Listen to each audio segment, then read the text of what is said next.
லூக்கா நற்செய்தி 2:46 3 நாட்களுக்கு பின் இயேசுவை கோவிலில் கண்டார்கள்.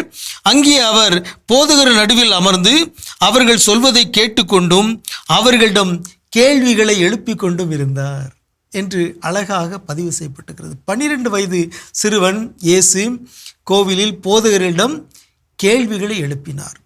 எல்லா மாணவர்களும் ஆசிரியர்களிடம் கேள்விகளை கேட்க வேண்டும். அறிவாற்றல் நிறைந்த கேள்விகளை கேட்க வேண்டும். முட்டாள்தனமான கேள்விகளை கேட்கக்கூடாது. அறிவாற்றலை வெளிப்படுத்துகிற கேள்விகள், அறிவாற்றலை பெற்றுத்தருகிற கேள்விகளை எழுப்ப வேண்டும்.